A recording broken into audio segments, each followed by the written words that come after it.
오늘도 역시나 지각 영상을 올리게 된 조창이었습니다. 오늘은 이제 10번째 시간이네요. 벌써 스퍼기어, 평기어에 대해서 설명을 드릴 거고요. 오늘하고 다음 시간까지 해서 평기어에 대한 설명이 끝나게 될 겁니다. 그러면 렉처 10일까지 나가는 거고요. 그 다음에, 다음 주까지, 예. 그 다음에 다다음 주에 렉처 12에서 헬리컬 기어하고 베벨 기어, 그리고 웜 기어에 대한 설명까지 하면은, 기어 단원도 이제 다 끝나는 게 될 것 같아요. 오늘은 스퍼 기어에서 일반적인 스퍼 기어에 대한 얘기, 평기어에 대한 일반적인 얘기, 기어에 대한 전반적인 얘기가 될 거예요. 아마 평기어뿐만이 아니라 그냥 기어에 대한 전반적인 얘기가 먼저 나올 거고요. 그 다음에 기어에서 발생하는 힘, 어떤 힘들이 발생을 하게 되는지, 결국은 기어를 설계함에 있어서는 이 힘이 영향을 미치게 될 테니까 결국은 여기서도 기어 이빨이 부러지냐 안 부러지냐가 중요한 이슈가 될 것이고, 그러기 위해서는 기어 이빨에 작용하는 응력이 얼마냐, 루이스식을 이용해서 계산하게 될 텐데, 그것까지는 다음 시간에 할 내용이고요. 오늘은 기어의 일반적인 얘기랑 기어에 발생하는 힘을 어떻게 계산하시면 되는지 그 두 가지에 대해서 설명을 드리도록 할 겁니다. 그림에 보시는 이게 평기어인데요. 이게 평기어예요. 평기어라는 건 뭐냐면 샤프트에 축이 있을 겁니다. 여기 중심 구멍이 있죠. 구멍이 들어가는 샤프트의 중심 축하고 기어 이빨이 서로 나란한 거, 평행한 거, 이런 것을 평기어라고 해요. 어떤 기어들은 기어 이빨이 이렇게 옆으로 사선으로 나 있습니다. 이것을 헬리컬 기어라고 부르죠.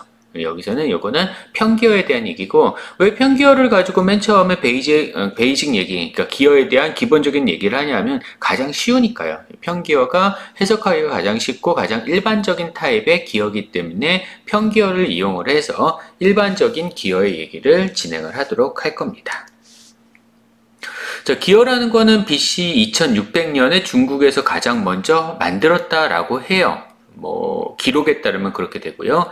그 다음에 이분 또 나왔네요. BC 4세기에 아리스토텔레스의 기어에 대한 저서. 아리스토텔레스가, 아니네요. 맞죠? 잠깐만요. 레오나르도 다빈치가 헷갈렸네요. 제가. 죄송합니다. 15세기에 이제 레오나르도 다빈치에 의해서 여러 종류의 기어를 사용하는 장치를 발명하고, 레오나르도 다빈치의 어떤 메모죠. 메모를 보면은 이거에 대한 얘기가 들어가 있습니다. 동력을 전달하는 그런 부품, 어떤 동력을 전달하는 부품은 파워 트랜스미터라고 하는데요. 파워 트랜스미터 이런 부품들 중에서 가장 효율이 높은 게 기어예요. 그래서 기어나 벨트나 체인, 벨트도 일반적인 평벨트부터 V벨트, 타이밍 벨트 이런 것들이 있는데, 이런 것들 중에서 가장 기어가 효율이 높습니다. 근데 기어도 회전을 하면서 계속 소리가 나요. 소리가 난다는 얘기는 그만큼 마찰이 발생을 한다는 얘기고, 충격이나 마찰에 의해서 에너지를 잃어버립니다. 그래도 그나마 동력을 전달하는 부품들 중에서 가장 효율이 높은 편에 속하는 게 기어예요. 자, 벨트나 체인에 비해서 비쌉니다. 얘네가. 제일 싼 거는 체인이고요. 그 다음에 중간 정도 가격이 벨트라고 생각을 해주시면 돼요.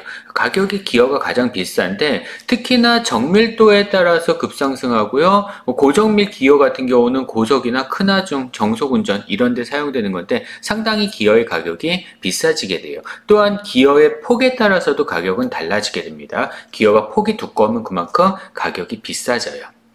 어쨌든 기어가 가장 효율이 높으면서 가장 비싸다. 파워를 전달하는 요소들 중에서 기어 제조공차에 대한 표준은 AGMA라는 데에서 이제 설정이 됐고요. 우리는 사실 이건 몰라도 관계가 없습니다. 스퍼 기어는 가장 보편적으로 사용되는 기어의 타입이고요. 투스, 그러니까 기어 이빨하고 샤프트가 서로 평행한 게 스퍼 기어가 됩니다. 서로 평행한 거. 기어를 옆에서 보시면은 기어 이빨이 이렇게 평행하게 나 있어요. 이렇게요. 그리고 샤프트 축이 이렇게 나란하게 있습니다. 이게 스퍼 기어예요. 이런 식으로 된 게 스퍼 기어입니다. 이게 아니고 기어 이빨이 이렇게 사선으로 나 있는 게 있어요. 앞에 처음에 그림에서부터 말씀드렸지만, 이런 식으로 기어 이빨이 사선으로 나 있는 것을 헬리컬 기어라고 불러요. 기어의 형상, 용어, 그 다음에 기어에 작용한 힘, 오늘까지 할 게 이런 얘기죠. 그 다음에 기어 이빨에서의 밴딩 강도라든가 표면 내구성 이런 것들이 이제 본 내용, 스퍼 기어 단원에서 다루시게 될 내용이 되실 겁니다. 초창기 기어네요. 초창기에는 기어 이빨을 깎을 수가 없어서 나무를 이렇게 박아서 나무를 판에 박아서 이렇게 기어를 만들었죠. 아마 중세 영화나 옛날 영화들 보면 이런 거 아실 수 있을 거고요. 얼마 전에 제가 TV에서 다큐멘터리 프로그램을 보다가 중국의 후나인 성인가요? 그 중국 이렇게 좀 내륙 깊숙이 있는 성에서 아직도 이제 옛날 방식으로 물레방아를 만들어서 방아를 찢는 그러한 동네 얘기가 나왔는데 거기 보니까 물레방아의 기어가 이러한 형태로 생겨 있더라고요. 그러니까 여전히 아마 사용을 하는 데는 사용을 하나 봅니다. 그다음에 이거는 지남철이라고 하죠. 남쪽을 가르치는 거. 그래서 자석이죠. 쉽게 생각하면은 나침판이요. 나침판인데 나침판이 중국에서 가장 먼저 만들었습니다. 나침판을 중국에서 가장 먼저 만들었는데 여기 보시면 이렇게 여러 개의 기어들이 들어가 있는 것을 확인을 하실 수가 있을 거예요. 자, 이런 식으로 기어는 옛날에 이렇게 뭐 나무에다가 나무를 다시 박아서 이렇게 해서 제작을 하기도 하였었습니다. 보니까 이거 스포 기어랑 뭐 베베 기어랑 뭐 여러 가지 종류 있네요. 기어들이요. 자, 이건 레오나르도 다빈치 아까 잠깐 말씀드렸던 레오나르도 다빈치의 메모예요. 레오나르도 다빈치의 스케치입니다. 스케치가 500년 전 건데 500년이 지금은 넘었겠네요. 500년 전 건데 현재 나오는 기어들하고 비교를 한 겁니다. 그래서 이거는 스퍼 기어, 지금 우리가 이번 시간에 배울 스퍼 기어. 그 다음에 좀 이따 나오겠지만 렉 앤 피니언 기어, 이걸 피니언이라고 하고 레를 렉이라고 합니다.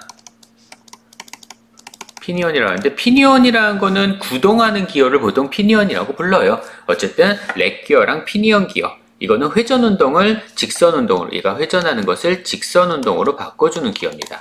좀 이따 아마 영상을 보실 수가 있을 거고요. 그 다음에 이거는 스크류 기어라고 하는데 헬리컬 기어의 일종이에요. 헬리컬 기어의 일종이고요. 그 다음에 베베 기어, 회전축을 수직으로 바꿔줄 수 있는 베베 기어, 다다음 시간에 나올 거예요.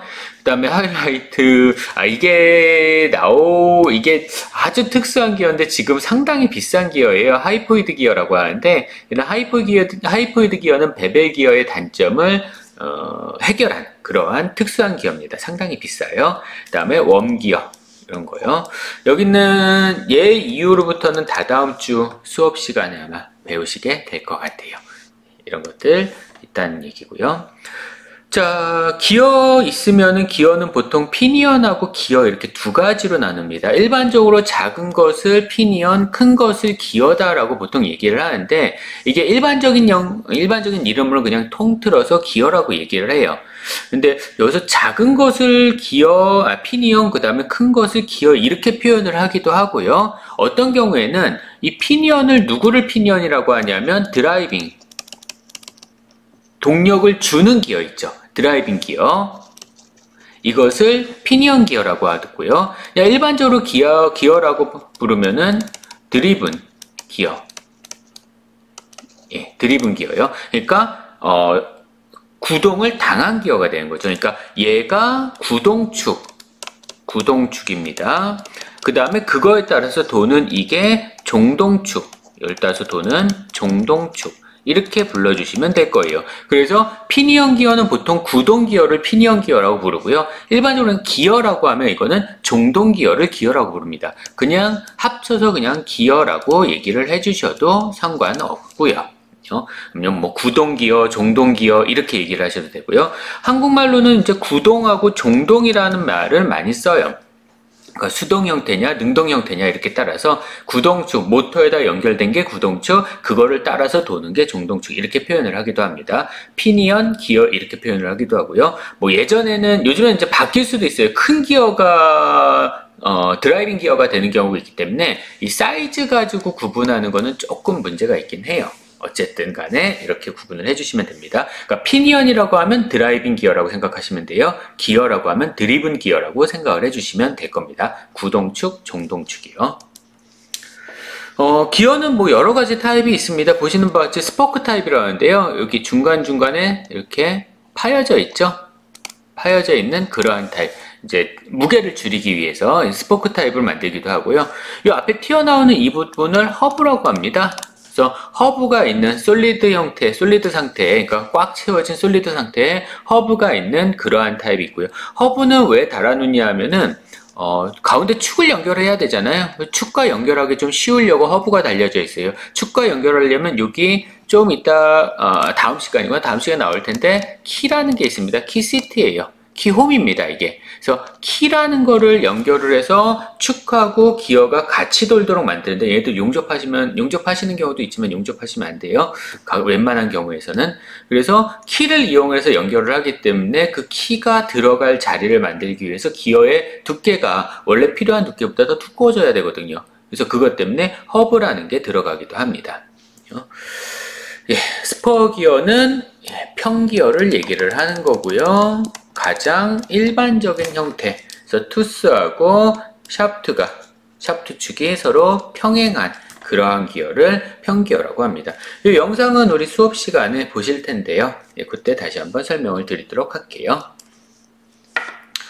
자, 컨저게이트 기어 투스 액션이라는 게 있어요. 기어를 설계할 때 아주 중요한 건데 법칙입니다. 러우니까요. 컨저게이트 기어 투스 액션 러우, 이거는 뭘 얘기를 하냐면 기어가 회전에 따라서 접촉점에서 접촉면에 대해서 세운 공통의 수선은 항상 일정한 기어 패스 기어 포인트 P를 통과해야 된다, 이렇게 써 있어요. 되게 복잡하죠, 말이. 무슨 얘기냐면 기어가 있어요. 두 개의 기어가 있습니다. 여기는 요 그림 한번 보세요. 두 개의 기어가 있으면 기어가 하나가 드리븐 기어입니다. 하나는 드라이빙 기어예요. 한 가지 생각해 주셔야 되는 거, 기어는 드라이빙 기어하고 드리븐 기어하고 서로 회전 방향이 다릅니다. 지금 현재 드라이빙 기어가 반시계 방향이죠. 카운터 클럭와이즈예요. 그래서 CCW면은 반시계 방향을 의미합니다. 회전이니까요. 그러면 드리븐 기어는 CW예요. 클럭와이즈예요. 시계 방향입니다.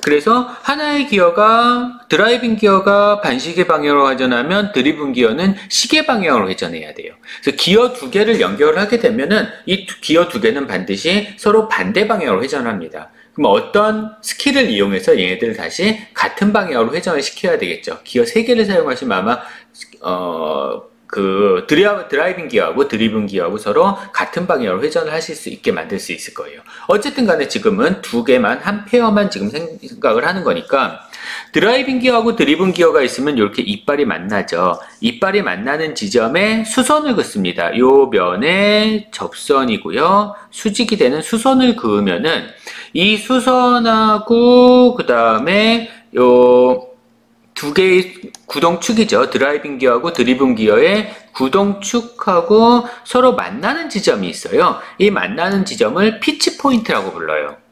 피치 포인트라고 하는데, 이 피치 포인트가 변하지 말아야 된다는 얘기야. 얘가 더 회전을 해서 기어가 이렇게 가고, 얘도 더 회전을 해서 아마 더 회전하면은 기어가 뭐 이렇게 가겠죠. 그러면 어딘가 여기서 또 만날 거예요. 뭐 여기쯤에서 뭐 한다 그러면 여기쯤에서 만난다. 그러면 여기쯤에서 만나도 쭉 가서 요 피치 포인트를 지나가야만 한다는 얘기예요. 항상 피치 포인트를 벗어나면 안 닿게 설계가 돼야 된다. 이게 컨저게이트 기어 투스 액션에 대한 법칙입니다. 그리고 이 컨저게이트 기어 투스 액션 러우를 만족시키는 치형이 여러 가지가 있지만 현재는 대부분 인볼루트 치형이라는 거를 사용을 해요. 예. 어려운 얘기 아니고 여러분들 이거 모르셔도 사실 상관은 없습니다. 그냥 그렇게 생각을 하세요. 요즘 나오는 모든 기어는 다 인볼루트 치형이라는 걸 쓴다. 인볼루트 치형이라는 건 뭐냐? 기어 이빨하고 이빨이 접해서 접하면 어느 지점인가 다 여기에 접선을 긋고 수선을 그으면 어느 한 점 지나겠지. 구동축, 종동축 있어. 두 개를 이어. 그러면 그 사이에 만나는 점. 이게 피치 포인트. 근데 이 피치 포인트는 일정하다라는 얘기예요. 그리고 이것을 이렇게 되는 여러 가지 지형 중에 가장 흔하게 쓰는 게 인볼루트 치형이라는 겁니다. 우리가 기어 이빨 만들 사람들 아니에요. 여러분들 기어 이빨 만드는 일 하면서 사실 거 아니거든요. 여러분들은 만약에 설계를 하신다면 기어를 사다 쓸 거기 때문에 이 기어가 치형이 인볼루트 치형이야, 이런 것만 알고 계시면 되지 이게 어떤 거야라고 정확하게 어떻게 해서 이 치형을 만들어, 그런 것까지 아실 필요는 없습니다. 지금 이제 인볼루트 커브를 그리는 방법을 설명을 했는데요. 모르셔도 관계없으니까 그런 게 있구나, 인볼루트 치형이라는 게 있구나, 항상 어떤 한 점을 지나는구나, 그것만 알고 계세요. 근데 여기서 어떤 한 점을 항상 지난다라는 말은 상당히 중요한데, 왜냐하면 그때 이 각도가 상당히 중요하거든요. 좀 이따 나올 겁니다. 이 각도가 변하면 안 돼요. 각도가 변하면은 뭐예요? 어떤 접촉면이 있어. 두 접촉면의 접선의 수선 방향으로 항상 힘이 가해지죠. 다시 말해서 두 개의 기어가 만나게 되면 항상 이 방향으로 힘이 가해지게 된다고요. 이 힘의 방향이 변하면 해석하기가 상당히 어려워집니다. 그래서 기어를 만들 때는 이 힘의 방향이 일정해야 되기 때문에 이 각도를 일정하게 유지해야 돼요. 이 각을 뭐라고 부르냐? 프레셔 앵글, 압력각이라고 합니다. 그것 때문에 인벌루트 치형이라는 게 중요한 거예요. 사실은 뒤쪽에 이제 다시 한번 인벌루트 치형에 대한 영상을 보시면서 각도 포인트가 혹은 각도가 변하지 않네, 힘의 방향이 변하지 않는구나라는 걸 한번 확인해 주시면 될 것 같아요. 자, 지금 기어가 이렇게 회전을 한다라고 하면요, 그때 피치 서클이라는 게 있습니다. 기어에서는 기어 이빨하고 이빨이 서로 겹치죠. 외경이 20짜리 기어면은 그때 피치 서클이라는 게 있어요. 기어는 피치 원이 있고 그 다음에 바깥 원이 있고 안쪽 원이 있습니다. 그 중간에 피치 원이라는 게 있어요. 기어를 설계를 할 때는 가장 중요한 거는 바깥 원도 아니고 안 원도 아니고, 즉 바깥 지름도 아니고 골 지름도 아니고 피치원이 가장 중요합니다. 기어 이빨에 대한 페이지가 빠졌나요? 여기 있네요. 기어 이빨에 대한 페이지가. 예.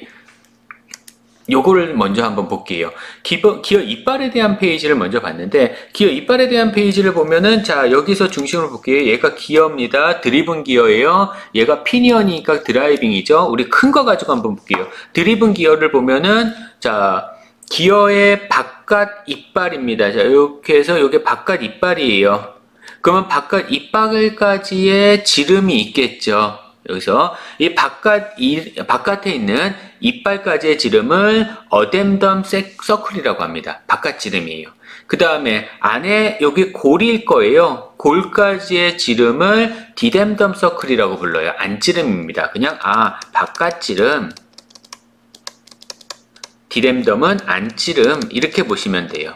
그러면 그 어딘가의 중간점에 피치 포인트를 지나는, 이 피치 포인트를 지나는 원이 있을 거예요. 딱 중간 아닙니다. 이거 정확하게 중간이라고 이렇게 딱 못 박지 마세요. 이 피치 포인트를 지나는 지름이 피치원입니다. 이게 피치원이에요. 그러면 기어를 설계하실 때는 누가 가장 중요한 거냐, 이 세 개의 원 중에서 뭐 이해하시겠지만, 이거는 뭐 감을 잡으셨겠지만, 바깥 지름도 아니고 안 지름도 아니고 피치원이 가장 중요합니다. 왜 피치원이 가장 중요하냐? 지금 두 개의 기어를 썼죠. 드리븐 기어하고 드라이빙 기어를 썼잖아요. 그러면은 거기서 어디가 겹쳐요? 여기 있는 피치원이 겹치게 됩니다. 드라이빙 기어하고 드리븐 기어의 피치 서클이 여기 있네요. 이게 피치 서클이네요. 피치 서클이 싹 하고 겹치게 돼요. 그래서 우리가 설계를 할 때 드라이빙 기어의 피치 서클, 그 다음에 쭉 이어서 드리븐 기어의 피치 서클, 이렇게 해서 두 개가 만나도록 이렇게 설계를 해줘요. 나머지 이빨이 어떻게 가고, 이빨의 끝부분 어댐덤이 어떻게 가고 디댐덤이 어떻게 가고 모르셔도 상관없습니다. 피치 서클 하나만 알고 계시면 돼요. 그러면 피치 서클을 서로 접하게 그렇게 설계를 하면은 축의 중심 간의 거리가 확정이 됩니다. 그래서 이 축의 중심 간의 거리도 우리 설계할 때 중요한 요소인데요. 이것도 중요하지만 이 바깥에 끝에서 끝까지의 거리도 중요해요. 근데 끝에서 끝까지의 거리는 피치 간의 거리의 2배니까 크게 신경 쓰실 건 없고요. 피치 간의 거리는 어떻게 계산하시면 되겠어요? 피치원, 피니언 기어의 피치원, 다시 쓸게요. 자, 피치 중심, 그러니까 축의 중심, 샤프트의 중심 사이의 거리는 피니언 기어의 반지름이죠. 2분의 D의 피니언 플러스 2분의 뭐예요? D의 기어. 그러니까 드리븐 기어요. 드리븐 기어의 반지름 플러스 피니언 기어의 반지름 가지고 축의 중심 사이의 거리를 계산해 주시면 돼요. 다시 말씀드릴게요. 피치 원끼리 접하도록 두 개의 기어를 설계를 한다라고 하면 피치 원끼리 접하도록 아래 피치원, 이거 피치원입니다. 피치원까지 접하도록 이렇게 설계를 해 주셔야 된다라는 거 기억을 좀 해 주도록 하세요. 자, 그 다음에 여기 보시면은 요 N이라는 선이 있어요. N 쭉 이어서 볼게요. 그거에서 접선 요 각도를 파이라고 주어져 있죠. 뭐라고 주냐면 압력각이라고 합니다. 프레셔 앵글이에요. 프레셔 앵글 어디 들어갔니? 안 들어갔네. 뒤쪽에 다시 나오겠죠. 뭐 프레셔 앵글. 이것을 프레셔 앵글이라고 부릅니다. 일단 이 그램 되게 복잡하고요. 여기 내용도 많은데요. 하나만 보시면 됩니다. 어댐덤 서클이 있고 디댐덤 서클이 있고 피치 서클인데 제일 중요한 거는 피치 서클이다. 왜? 두 개의 기어를 설계를 할 때 서로 맞물려야 되는데 이때 누가 접하냐? 피치 서클이 접하도록 설계를 해야 되니까.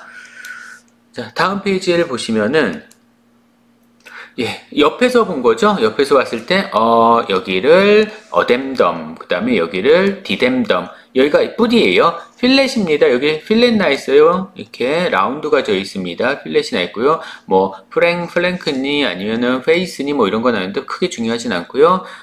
피치 서클, 여기 피치요. 그래서 피치 서클이 여기쯤 있다 그러면 피치 서클에서 어댐덤 서클까지의 거리를 어댐덤, 디댐덤 서클까지의 거리를 디댐덤이라는데 뭐 중요하지 않아요. 신경 쓰지 마시고요. 여기서 뭐 그닥 이 그림에서는 그닥 중요한 건 없습니다. 여기 폭이요. 기어의 폭 한 가지 알아두도록 하시고요. 나중에 저 기어의 폭에 대한 얘기가 좀 나오실 것 같아요. 자, 다시 앞으로 좀 잠깐 넘어갈까요? 잠깐 여기 페이지 뒤에 뭐가 있더라? 이건 좀 이따 말씀을 드리죠. 자, 다시 앞으로 넘어갈게요. 자, 그래서 지금 기어 두 개를 설계를 했습니다. 기어 두 개를 설계했어서 위에 있는 게 피니언이에요. 밑에 있는 게 기어입니다. 즉, 피니언이 드라이빙이죠. 그 다음에 얘가 드리븐이요. 얘가 구동축, 얘가 종동축입니다. 자, 이렇게 했을 때 피치1이에요. 피치1 다이어메타를 접하도록 설계를 해야 되고요. 그랬을 때 피치1 다이어메타랑 그 다음에 요 중심축이랑 피치1 다이어메타랑 중심축이랑 만나는 요 지점이 피치 포인트. 아까 컨저게이트 그 로우에서 접해야 되는 부분 있었잖아요. 항상 접해서 그 접선이 만나는 지점, 만나는 포인트. 이 지점이 피치 포인트입니다. 앞에서 나왔던 요 포인트예요. 이 피치 포인트예요. 컨저게이트 기어투스 로우에서 액션 로우에서 나왔었던 그 피치 포인트고요. 피치 포인트가 이렇게 접한다고 했을 때, 그랬을 때 중심에서 중심까지, 그러니까 샤프트의 중심, 축간거리라고 하죠. 축간거리입니다.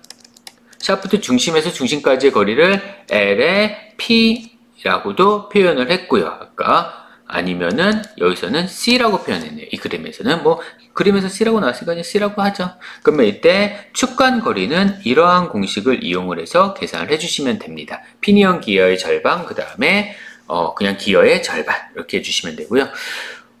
이때 그 피니언 기어가 회전하는 각속도를 오메가 P라고도 표현하고 일반적으로는 RPM으로 많이 쓰거든요. 그래서 아니면은 NP라고 표현을 해주셔도 돼요. N이 RPM을 보통 표현할 때 N이라는 표현을 쓰니까 NP라고 쓰셔도 됩니다. 이 단어에서는 N이라는 거를 함부로 쓰시면 안 되겠군요. 이 단어에서는 N이라는 거를 쓰지 마세요. 왜냐하면은 기어 단어에서는 N은 뭘 의미하냐면 기어의 이빨수를 얘기를 합니다. 그러니까 N이라는 거 함부로 쓰시면 좀 안 될 것 같네요. 그러면 각속도를 오메가라고 표현을 할게요. 자, 각속도는 오메가로 표현하는데 보통 오메가를 제가 왜 안 쓰려고 했냐면 오메가는 단위가 라디안 퍼 세컨드에 1초에 몇 회전하느냐, 몇 라디안 이동하느냐. 근데 우리 기계 쪽에서 각속도는 오메가를 쓸 때 라디안 퍼 세컨드를 쓰지 않죠. 일반적으로 각속도는 다들 RPM을 씁니다. 그래서 여기서도 그냥 RPM 단위의 각속도라고 얘기를 할게요. 자, 그러면 지금 공식이 나왔는데 이거 공식을 외우지 마시고요. 여러분들 공식 필요 없습니다. 이해를 하세요. 큰 게 빨리 돌까? 작은 게 빨리 돌까? 이렇게 생각을 해주시면 됩니다. 큰 게 빨리 돌까? 작은 게 빨리 돌까? 자, 우리 잠깐만 칠판으로 넘어가서요. 자, 두 개의 기어가 있습니다. 누가 드라이빙 기어인지 누가 드리븐 기어인지 상관은 없어요. 자, 이렇게 기어가 두 개가 있다라고 해볼게요. 이런 식으로. 자, 얘는 반지름이 10입니다. 얘는 반지름이 20이에요. 예를 들어서. 그러면 얘는 둘레 길이가 2파이 R이잖아요. 그러면 20파이죠. 얘는 마찬가지로 둘레 길이가 2파이 R이니까 40파이예요. 2배네요. 2배죠. 그러면 얘가 한 바퀴 돌아요. 그랬을 때 이동한 거리랑 얘가 한 바퀴 돌았을 때 이동한 거리가 그랬을 때 서로 접하니까 왼쪽에 있는 드라이빙 기어가 한 바퀴를 돌았을 때 2파이만큼 이동한다면 오른쪽에 있는 드리븐 기어도 한 바퀴 이렇게 회전했을 때 2파이만큼 이동을 해야 됩니다. 다시 말해서 얘가 1회전을 하게 되면은 드라이빙 기어가 1회전을 하면 드리븐 기어는 0.5회전을 하게 된다는 얘기예요. 그래야지만 2파이, 20파이, 그 다음에 얘도 40파이가 한 바퀴니까 20파이가 되는 거죠. 회전하는 거리가 같아야 되니까. 다르게 설명을 드려볼까요? 자, 얘는 삥 둘러서 기어가 이빨이 20개예요. 근데 요거는 기어가 이빨이 10개예요. 그러면 얘가 1회전을 하면 오른쪽에 있는 애는 몇 회전을 해야 돼요? 기어 이빨이 20개니까 기어 이빨 20개가 다 지나가야 될 거 아니야. 1회전을 하는 동안에. 그러면 오른쪽에 있는 드리븐 기어도 이빨 20개가 지나가야죠. 이빨 20개가 지나가려면 얘는 2회전을 하게 됩니다. 근데 여기서 이빨의 개수랑 그 다음에 지름은 서로 비례하거든요. 항상. 이빨의 개수가 많으면요. 당연히 둘레 길이가 커져야 되잖아요. 그러니까 지름이 커질 수밖에 없어요. 그래서 이빨의 개수랑 지름은 비례합니다. 그렇다고 하면 이빨의 크기가 다른 기어를 쓸 수도 없고요. 왼쪽에 드라이빙 기어에 쓴 이빨의 크기랑 오른쪽에 드리븐 기어에 쓴 이빨의 크기가 다르면 당연히 연결이 안 되겠죠. 이빨의 크기는 같아야 된다고요. 그래서 드라이빙 기어랑 드리븐 기어의 이빨의 크기가 같다 보니까 이빨의 개수의 비랑 지름의 비가 똑같아요. 그리고 이때 속도의 비는 서로 반비례하게 됩니다. 즉 이빨의 개수가 20개 대 10개다라고 하면 회전 속도의 비는 1대 2가 되는 거예요. 그래서 식으로 따지면은 D1 대 D2의 비율이랑 오메가 1 대 오메가 2의 비율은 서로 반비례합니다. 서로 속도가 반비례해야 돼요. 근데 D1 대 D2의 비율이랑 N1 대 N2의 비율은 같아야 되겠죠. 즉 이빨 수의 비나 그 다음에 지름의 비는 서로 비례하는 거고요. 속도의 비는 반비례하는 겁니다. 속도가 지름의 비가 1대 2다 라고 하면 속도의 비는 2대 1이에요. 지름의 비가 1대 3이다. 속도의 비는 3대 1이 되는 겁니다. 이거를 공식을 가지고 여러분들 외우려고 하지 마세요. 이거는 이해를 하시면 굳이 공식 같은 거 외우실 필요가 전혀 없어요. 자, 예를 한번 들어볼게요. 자, 여기 축간거리가 중심간거리가 예를 들어서 중심간거리가 90 줄게요.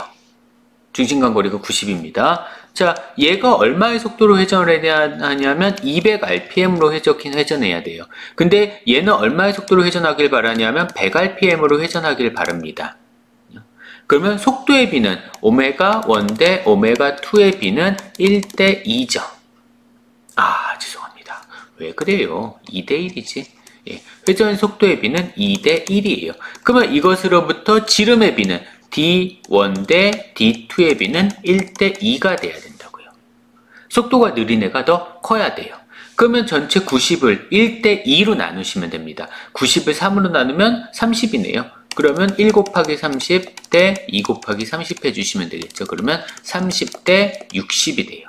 그래서 얘는 30, 얘는 60이 되는 겁니다. 여기서 바보같이, 이거 되게 중요한데요. 조심하세요. 바보같이, 되게 바보같이.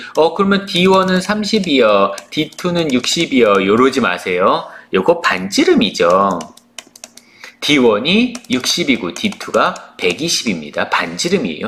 제가 이거 시험 보면서 틀리는 학생들 엄청 많거든요. 100% 이거는 시험 문제 나와요.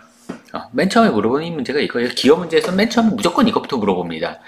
속도의 비를 주어지고요. 이렇게 속도비 줄 거고요. 그러면 이 속도비 이용해서 중심 간의 거리가 얼마로 제한이 있는데 그러면 D1 얼마야? D2 얼마야? 이렇게 물어볼 거거든요. 그러면 정말로 한 50명 시험을 보면은 한 10명 정도는 이렇게 써요. 30이요, 60이요. 절대 이러지 마세요. 되게 조심하셔야 됩니다. 상당히 중요한 거니까요. 조심하세요. 헷갈리지 마세요. 이거. 자, 어쨌든 이런 형태로 설계를 해 주시면 됩니다. 자, 속도의 비에 대한 얘기고요. 그래서 이거 외우지 마시고 속도비랑 속도랑 그 다음에 지름은 반비례한다. 그 다음에 지름이랑 이빨의 개수는 비례한다. 이렇게 기억을 해주도록 하세요. 자, 그 다음에 압력각이라는 거에 대한 얘기가 나왔습니다. 프레셔 앵글이에요. 제가 아까 요 접하는 지점이죠. A랑 B랑 이런 것들이. 자, 이 접하는 지점이에요. 접선을 그으면은 여기 있는 피치 포인트 P라는 지점을 지난다라고 했어요. 이 지점이. 자, 그랬을 때 이 각도가 압력각인데, 이 압력각이라는 건 뭐냐면요. 지금 그림이 좀 잘못 나온 것 같은데요. 그림이 이렇게 그리려면 이 압력각 방향을 반대로 그렸어야 되는데, 자, 이렇게 하죠. 얘를 기어라고 할게요. 얘가 피니언입니다. 다시 말해서 밑에 있는 게 드라이빙이에요. 드라이빙입니다. 위에 있는 게 드리븐이에요. 종동축입니다. 그러면 드라이빙 기어가 드리븐 기어를 밀어줘야 되겠죠? 밀어주는데 그 밀어주는 힘의 방향이 여기라는 얘기예요.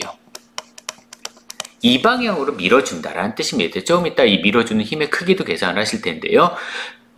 다시 말해서 드라이빙 기어가 드리븐 기어를 미는 힘의 방향은 접선 방향이 아니라 압력각만큼, 이 압력각만큼의 각도가 있다는 얘기예요. 그러면 이 각도 중에서, 이 각도에 의해서 이 밀어주는 힘을 드라이빙 기어가 드리븐 기어를 밀어주는 힘을 크게 두 개의 방향으로 나눠줄 수가 있는데, 이렇게 두 개의 방향으로 나눠줄 수 있는데, 이때 밑에 방향은 접선 방향 힘, 이거를 탄젠셜 포스라고 합니다. 그 다음에 이 중심 방향을 향하는 이 힘, 이것을 우리 중심 방향을 향하는 힘, 반경 방향 힘이죠. 이것을 F의 R이라고 해요. 레이디얼 포스입니다. 얘가 탄젠셜 포스예요.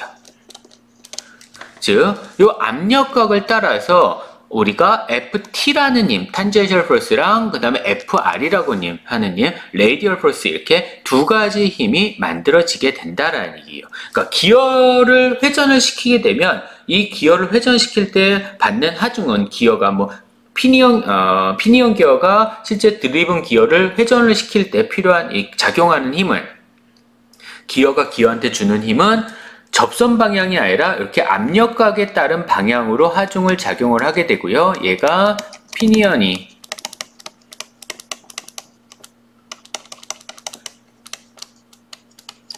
이빨을 미는 힘입니다. 이 힘은 탄젠셜 방향하고 레이디얼 방향 포스로 작용을 하게 되는 거고요. 실제로 이때 드라이빙 기어가 회전을 하면서 드리븐 기어를 회전시키는 힘은 탄젠셜 포스입니다. 얘가 실제 회전시키는 힘이에요. 그러니까 실제로 우리가 써먹는 힘은 요거란 얘기예요. 탄젠셜 포스입니다. 얘를 써먹는 거예요. 이거를 가지고 드라이빙 기어가 드리븐 기어를 밀어줄 수 있는 겁니다. 그러니까 우리한테 필요한 거는 탄젠셜 포스죠. 그러면 레이디얼 포스는 뭐냐? 필요 없는 거예요. 버리는 힘입니다. 손실 힘이에요. 얘는요, 손실 힘일 뿐만 아니라 안 좋은 작용을 하죠. 레이디얼 포스가 누구를 향하는 거예요? 여기는 축의 중심을 향하는 거죠. 축의 중심을 밀어주는 힘이에요. 그래서 이 레이디얼 포스는 샤프트죠. 샤프트를 그러니까 구부리기, 샤프트의 밴딩 발생시키는 힘입니다. 그래서 샤프트의 밴딩을 발생시키니까 이거 밴딩 발생하지 말라고 뭘 써야 되게요? 우리 축이 레이디얼 포스를 받으면 뭘 써야 돼? 예, 레이디얼 베어링. 반드시 활용해야 돼요. 반드시 사용해 주셔야 됩니다. 축이 눌리니까, 레이디얼 포스에 의해서 축이 눌리니까 레이디얼 베어링 반드시 사용해 주셔야 되겠죠. 여기쯤 와서 좀 감이 오실까요? 자, 이것까지 말씀을 드릴까요? 그러면 탄젠셜 포스는 내가 눌러준 힘이 F다라 했을 때 탄젠셜 포스는 어떻게 계산하시면 되겠어요? F의 T는 F에다가 코사인 파이 압력각을 곱해서, 압력각은 기어의 규격에 따라서 정해져 있는 값이니까 기어 어떤 기어 썼어? 그럼 압력각은 다 나와요. 그래서 이때 압력각이 주어져 있으면은 그 압력각을 이용해서 탄젠셜 포스 값은 F에다가 코사인 파이를 곱해서, 그럼 레이디얼 포스는 어떻게 계산하시면 되겠어요? F의 R 값은 F에다가 사인 파이를 곱해서 계산을 해주시면 되는 거예요. 그러면 이제 감이 좀 오실까요? F가 주어져 있어. 피니언이 기어를 미는 힘을 주어져 있어, 문제에서. 예를 들어서 그러면 실제로 기어를 회전시키는 힘은 얼마야? F 코사인 파이로 계산하시면 됩니다.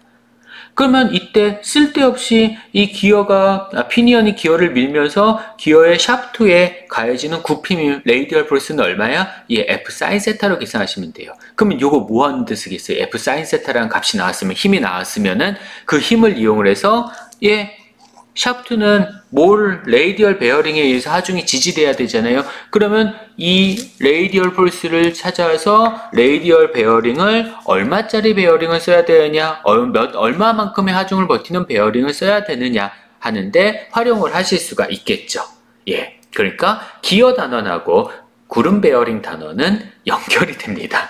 그래서 제가 구름 베어링 단원은 사실 따로 문제를 만들진 않아요. 기말 시험 볼 때 기어 단어에서 어차피 튀어나오게 돼 있거든요, 문제가. 여긴요. 그래서 이렇게 주어졌으면은 레이디얼 베어링을 뭘 써야 될까 찾으실 수 있으셔야 돼요. 물론 좀 이따가 힘에 대한 얘기를 하면서 다시 한번 설명을 드릴 겁니다. 요거는 말씀을 드렸고요. 기어를 보면은 기어 사이즈, 기어 이빨의 사이즈예요. 기어 이빨의 사이즈는 뭘 가지고 표현하냐면 모듈이라는 거를 가지고 표현을 해요. 인치 단위계에서는 다이아메트럴 피치라는 거, 지름 피치라는 걸 이용해서 표현을 하는데 우리 인치 단위는 사용하지 않을 거니까 모듈에 대해서만 보면요. 모듈은 모듈이 1자이냐, 2자리냐, 3자리냐, 4자리냐 이렇게 넘어갑니다. 모듈이 1보다 작은 것들도 있고요. 근데 모듈의 정의는 이렇게 나와져요. 제가 n하고 d가 서로 비례한다고 했잖아요. 모듈은 n분의 d입니다. 이빨의 개수분의 지름이에요. 이빨의 개수분의 지름. 자, 그러면 생성을 해보세요. 이빨의 개수가 작은데 지름이 커. 그러면 이빨의 크기가 아주 커야 되겠죠. 모듈이 클수록 이빨의 크기가 커집니다. 그래서 보시면은 모듈 0.25짜리, MOD가 모듈이에요. 0.25짜리랑 모듈 1짜리랑 모듈 3짜리를 보세요. 점점점 이빨의 크기가 커지죠. 일반적으로 가장 많이 사용하는 건 모듈 1짜리입니다. 근데 내가 모듈 1짜리를 썼더니 약해. 이빨이 부러질 것 같아. 그럼 모듈을 키우시면 돼요. 그럼 이빨이 더 커지니까 더 튼튼해지겠죠. 그런 식으로 사용하시면 됩니다. 근데 단 조심하셔야 되는 거, 아까도 잠깐 얘기했지만 이빨 크기가 다르면 서로 맞물릴 수가 없어요. 그러니까 기어끼리 맞물리려면 이빨의 크기가 같아야 돼요. 그 얘기는 다시 말해서 모듈이 같아야 됩니다. 자, 다시 정리할게요. 모듈이라는 건 이빨 크기를 의미합니다. 그리고 이빨 크기는 이 모듈이라는 거는 n분의 d, 이빨의 개수분의 지름으로 계산하시면 됩니다. 외우지 마시고 이거 필요하면 찾아 쓰시면 됩니다. 보통은 둘 중에 하나만 줘요. 우리 스펙을 보시면은 기어 스펙에 d하고 m을 주거나 아니면은 n하고 m을 줍니다. 그러면 이것으로부터 n을 찾거나 혹은 이것으로부터 d를 찾아야 돼요. 보통 카탈로그 같은데 이렇게 두 가지만 주거든요. 미안해. 그러니까요. 확인해 주시면 됩니다. 자, 기어의 폭이요. 기어의 폭은 표준화되어 있지 않습니다. 기어의 폭은 표준화되어 있지 않지만 일반적으로는 우리 잉글리시 단위는 안 쓰니까요. UK는 안 쓰니까요. 모듈의 9배에서 14배 정도 를 사용을 하시면은 가장 일반적인 경우인데, 이거는요, 모듈 1짜리는 폭이 9mm짜리 쓴다라는데, 이것보다 작게 쓰셔도 상관은 없습니다. 기어가 두꺼우면 두꺼울수록 그만큼 무거운 거예요. 안 좋은 거죠. 기어는 최대한 얇은 걸 쓰는 게 좋습니다. 가능하다면. 그래서 나중에 다음 시간에 기어 이빨이 받는 응력이 나올 텐데요. 그 응력 보시고, 그래, 응력이 될 것 같아? 그렇게 힘 많이 작용하지 않아? 얇게 사용하세요. 가벼운 게 좋은 거죠. 그래서 가급적이면 얇은 걸 사용하시는 게 좋으실 겁니다. 또 하나는 기어 폭이 클수록이요, 폭 방향으로, 즉 이빨 방향으로 균일한 접촉을 유지하기 위해서 기어가 쭉 균일하게 이빨 그 폭방향으로 기어가 균일하게 나와야 돼요. 그러면 기어를 가공하기가 훨씬 더 어려워져요. 그래서 가급적이면 폭이 얇은 게 좋고요. 호환성이 있는 기어는 재고 판매를 합니다. 폭이 정해져 있어요. 그래서 그 정해진 기어를 사용을 하시면 됩니다. 요거는 좀 스페셜한 형태, 렉 앤 피니언 기어라고 하는데요. 회전 운동을 직선 운동으로 바꿔줄 수 있는 그러한 기어예요. 얘가 피니언이고요. 그 다음에 얘가 렉 기어입니다.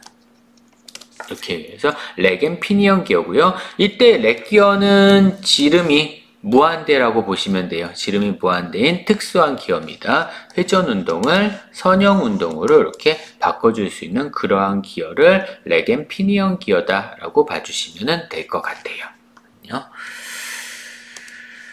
그 다음에 요거는 이제 또 다른 스페셜 기어 중에서 인터널 기어, 내적 기어를 사용을 하는 유성 기어예요. 근데 요 유성 기어 같은 경우는 제가 요 영상을 보시면서 설명을 드릴게요. 이 영상은 나무로 만든 위성 기어인데요. 위성 기어는 감속기로 상당히 많이 사용을 해요. 우리 첫 시간에 DNJ 모터라고 있었죠? DNJ 위드 거.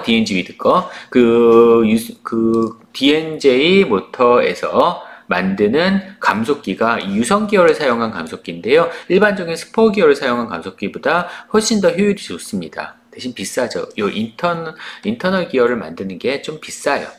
그렇게 되고요. 이거는 영상을 보면서 다시 한번 설명을 드릴게요. 수업 시간에. 자, 그 다음에 인볼루트 기어 투스. 제가 그랬죠. 인볼루트 기어 투스는, 우리가 인볼루트 치형을 만들 건 아니기 때문에 이런 거다라고만 보시면 되는데, 항상 요 방향, 압력각이 항상 일정하게 유지돼서 P점이 항상 균일하게 유지가 되는 그러한 치형을 얘기를 해요. 다음 페이지 보시면 두 개의 이빨이 갈 때 점점점 닿는 지점, 이빨끼리 서로 접하는 지점이 달라지죠. 이렇게 접하는 지점이 달라지는데 하중의 방향은 일정하게 유지가 되고 있어요. 이렇게 되는 치형을 인볼루트 치형이라고 합니다. 이런 것을 인볼루트 치형이라고 하고요. 나머지 내용은 한번 읽어보시면 될 것 같습니다. 기어를 가공하는 방법은 피니언 커터를 이용해서 기어를 가공하거나 혹은 소결이라는 방식을 이용해서 기어를 가공하는데 일반적으로 깎아서 만든 기어가 훨씬 강하죠. 찍어서 만든 기어보다는. 수업 시간에 우리 기어 이빨 가공하는 방법에 대해서는 영상을 좀 보도록 할게요. 아마 이게 마지막일 것 같은데요. 기어에서 하중구하는 방법입니다. 제가 아까 말씀드렸듯이 기어에서 피니언이 기어를 밀 때 그때 하중은 접선 방향이 아니라 그랬어요. 각도가 주어진다라고 했습니다. 그러면 그 각도에 따라서 하중이 어떻게 전달이 되느냐라는 거에 대한 얘기인데, 자, 기어 피치의 선속도가 먼저 주어져 있어요. 그러니까 접선 방향 속도죠. 기어 피치의 접선 방향 속도, 우리 UK는 안 할 겁니다. 기어 피치의 접선 방향 속도는 이렇게 표현이 됩니다. 6만 분의 파이 dn이에요. 파이 dn 미터 퍼 세크. 자, n, 여기서 스몰 n은 RPM을 얘기합니다.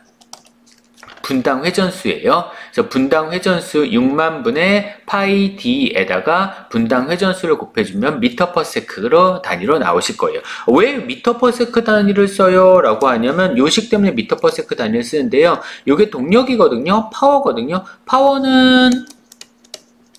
파워는 앞에서도 파워가 한번 나왔었을 텐데 파워는 와트 단위를 씁니다. 와트 단위라는 거는 줄 퍼 세컨드예요. 그러면 이 줄이라는 단위를 쓰려면 줄은 뉴튼 미터거든요. 그래서 뉴튼하고 미터를 써야 돼요. 그러다 보니까 우리가 속도 단위를 미터 퍼 세컨드 단위로 나와야 됩니다. 그래서 6만을 쓴 건데 여기서요. n은 rpm 단위로 그냥 쓰시면 돼요. rpm 단위는 리볼브 퍼 미닛입니다. 그 다음에 d라는 거는 밀리미터 그냥 쓰셔도 상관없어요. d는 밀리미터 그냥 쓰세요. 그거 감안해서 얘가 6만인 거거든요. 그거 감안해서. 원래는요, 파이 dn이라고, 파이 d 오메가. 원래식은 속도는 파이 d 오메가. 이게 맞습니다. 파이 d 오메가가 맞는데 오메가를 라디안 퍼 세컨드, d를 미터로 가면 하는데 우리 쓰던 단위가 지름을 밀리미터 단위로 여태까지 썼었고 속도는 RPM 단위로 여태까지 썼으니까 그거 그대로 쓰면은 회전 접선 속도, 얘가 회전을 할 때요, 원이 회전을 할 때 n이라는 RPM으로 회전하면 그때 요 끝에 부분에 접선 속도가 있어요. 요 선속도예요. 선속도를 이 식을 이용해서 계산해 주시면 된다라는 의미예요. 그랬을 때 이 기어가 동력을 전달을 하게 되는데 이때 전달하는 동력은 FT에다가 V를 곱해서 계산을 해주시면 됩니다. 앞에서 한번 나왔을 텐데요. 파워는 힘에다가 속도 곱해서 파워 계산하시면 돼요. 그래서 힘에다 속도를 곱하는데 이때 실제로 제가 아까도 말씀드렸듯이 기어가, 피니언이 기어를 미는 힘, 즉 드라이빙 기어가 드리븐 기어를 밀어주는 힘은 접선력과 즉 탄젠셜 포스랑 그 다음에 반경력, 레이디얼 포스 둘 중에 누구라 그랬어요? 접선력이라 그랬죠. 그래서 실제로 기어의 전달 동력, 에너지를 전달하는 힘은 접선력입니다. 그래서 이때 파워는 이거는 접선력에다가 속도를 곱해서 계산을 해주시면 되는 거예요. 이렇게 하면 각각 얘기가 나오시게 될 겁니다. 그러면 교수님 전에 아까 힘 구하는 게 중요하다고 했는데 여기서는 파워 구하는 건가요? 아니에요. 예, 요거를 이용해서 파워가 주어질 거고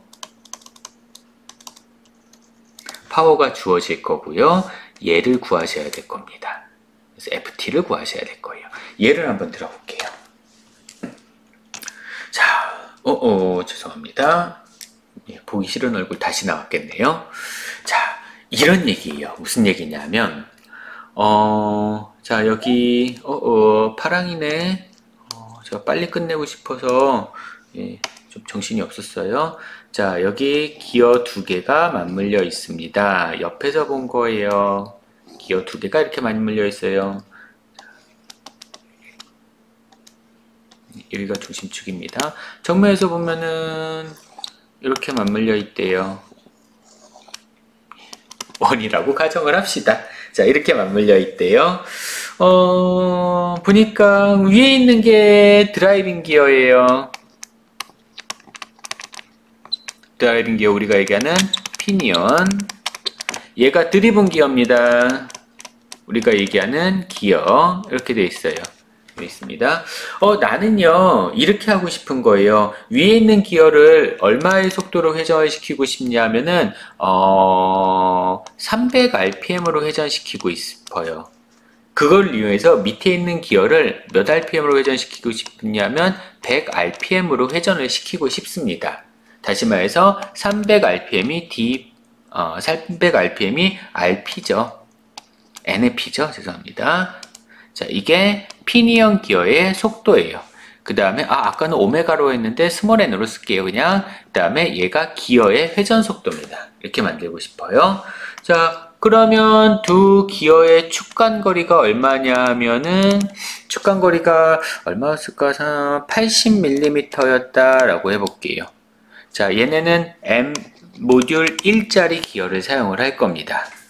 자, 그러기 위해서 드라이빙 기어에다가 모터를 연결을 할 거예요. 우리가 모터를 연결할 건데 그렇게 해서 드라이빙 기어를 회전시켜서 드리븐 기어를 회전을 시켜야 되겠죠. 이렇게 해야 되겠죠. 모터를 연결할 겁니다. 모터에서 전달하는 파워가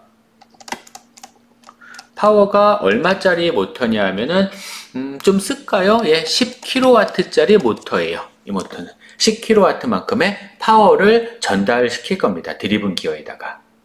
예, 됐어요. 자, 그러면 첫 번째 뭐부터 물어보겠어요? 가장 먼저 물어본 거, 예, 피니언 기어랑 그 다음에 드라이빙 기어 각각 지름 얼마냐? 예, 이거부터 먼저 물어보겠죠. 그러면 이때 NP 대 NG 회전 속도의 비는 300rpm 대 100rpm이니까 3대 1입니다. 그러면 이것으로부터 피니언 기어랑 그 다음에 기어의 지름비는 이거는 1대 3이 돼야 되겠죠.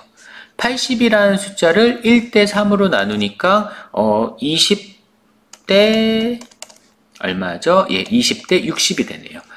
그래서 조심하시라 했죠. 피니언 기어의 지름은 40mm, 그 다음에 기어의 지름은 120mm. 요거요. 조심하세요. 이렇게 나왔습니다. 그래, 알겠어. 자, 그 다음에 그러면은 여기서 접선 속도 얼마야? 접선 속도 얼마야? 예, 그게 두 번째 물어볼 문제예요. B, 접선 속도는 얼마냐? 접선 속도는 그러면 피니언에서 구해야 돼요? 아니면 기어에서 구해야 돼요? 바보 같은 소리 하지 마세요. 접선 속도는 접한 지점에서의 속도죠. 접한 지점에서의 속도가 서로 다르면은 이거는 이상한 세계예요. 접한 지점에서의 속도는 똑같아야 됩니다. 그러니까 접선 속도는 피니언의 접선 속도나 기어의 접선 속도는 똑같아야 돼요. 아니, 두 개의 물체가 서로 접해 있는 상황에서 속도가 다르면은 이미 벗어나 있죠. 그래서 이건 같습니다. 그러면 접선 속도를 계산하는 식은 어떻게 되어 있냐면 6만분의 파이 dn으로 계산하시는데, 이때 파이 dn이 누구여도 상관없다는 얘기예요. 그러니까 파이의 d 피니언 n 피니언으로 하거나 6만분의 파이의 d 기어 n 기어로 하거나 똑같다는 얘기예요. 왜? d 곱하기 n이 일정하잖아. 서로 반비례하니까. 얘는 서로 반비례하니까. 이거죠. 예, 반비례하니까 서로. D하고, 그쵸. 반비례하니까. 서로 반비례합니다. 여기서 N 헷갈리지 마세요. 이빨수 아닙니다. N 이빨수 아니에요. 참고로 한 가지 위에서, 그러면 피니언 기어의 이빨수는 몇 개? 40개. 그 다음에 기어의 이빨수는 몇 개? 120개. Y, 모듈이 1짜리였으니까. 모듈 1짜리니까 같죠. 모듈 1짜리니까 이빨의 개수랑 지름이 같겠죠. 모듈이라는 거는 n분의 d니까. 여튼 어느 걸 가지고 계산하셔도 상관없다. 그러면 우리 피니언 가지고 하자. 6만분의 이거분의 파이 곱하기 피니언 기어의 지름 40, 그 다음에 피니언 기어의 회전 속도 300rpm. 그러면 300, 602 요거 하나 지워져. 20분의 4파이, 20분의 4파이 미터 퍼 세컨드입니다. 계산기가 눈앞에 바로 있네요. 그러면 4파이 나누기 20 해주면 0.628, 대략 한 0.63 미터 퍼 세컨드가 회전 속도가 되는 거예요. 이렇게요. 그러면 C번 회전 속도 나왔어? 그러면 이제 뭘 구하셔야 되냐? 파워가 주어졌으니까 FT는 얼마야? 실제로 피니언 기어가 기어를 회전하라고 미는 힘, 접선력은 얼마야? 탄젠셜 포스는 얼마야? 뭐 가지고요? 파워는 FT에다가 접선 속도를 곱한 것이다. 이것으로부터 접선력은 탄젠셜 포스는 이거분의 파워. 이렇게 계산하시면 됩니다. 파워가 10kW니까 3개 더 붙이시고요. 그 다음에 0.63 m per second. 얘가 파워가 줄 per second이기 때문에 와트이기 때문에 얘 반드시 미터 per second 단위를 쓰셔야 돼요. 중요합니다. 그래서 얘가 미터 per second 단위가 나온 거예요. 그러면은 너무 크게 했다. 10kW. 만 나누기 0.63. 수업 시간에 욕하면 안 되죠. 그러면은 15만 8,700 아니네. 15,873. 15,873. 힘이니까 뉴턴입니다. 이러한 힘이 작용한다는 얘기예요. 자, 그러면 우리 다음 페이지로 잠깐 넘어가서 다시 한번 얘기를 해볼게요. 그러면 이 그림을 따서 넘어갈 수 있나? 우리 저기다 그냥 꾸역꾸역 한번 써봅시다. 그러면 FT는 이렇게 돼야. 자, 얘 기어가 모듈 1짜리고요. 다시 쓸까요? 모듈은 1이고 그 다음에 압력각은 20도짜리였다라고 해볼게요. 그럼 압력각이 20도니까 우리 접선력, 자 여기서 꾸역꾸역 쓸게요. 드라이빙 기어가 드리븐 기어를 미는 힘이 이건 겁니다. 요거예요. 이거의 접선 방향 힘이 있고 그 다음에 요 방향 힘이 있고 이렇게 두 가지로 나눠지는 거였어요. 그리고 그 사이 각도가 파인데 제가 FT 값이 얼마라고 찾았냐면 15,873N이라고 찾은 거예요 지금. 그러면 나는 지금 뭘 모르냐면 F 값하고 그 다음에 레이디얼 방향 포스를 각각 모릅니다. 이걸요.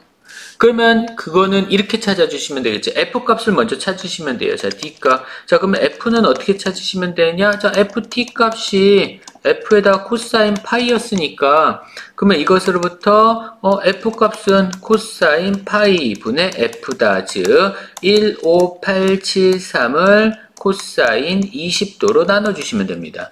그러면은, 나누기, 코사인 20도 해주시면 F값은 16892N이에요. 16,892N입니다. 그러면 이것으로부터 다시 그러면 쓸데없는 레이디얼 방향 포스는 어떻게 되었냐? 레이디얼 방향 포스는 F에다가 사인 파이 곱하면 되니까 사실은요 여기서요 이렇게 계산하셔도 돼요. FA 값은 요거보다 요거니까 탄젠트 파이분의 FR이죠. 이거는 탄젠트 파이분의 FT로 계산하셔도 됩니다. 탄젠트 파이로 계산하셔도 되는데 우리는 순서가 있으니까 이렇게 그냥 할게요. 그러면은 F에다가 사인 세타다 사인 파이다. 즉 16892에다가 사인 20도를 곱해서 계산을 해주시면 됩니다. 그러면 곱하기 사인 20도를 해주면 5777.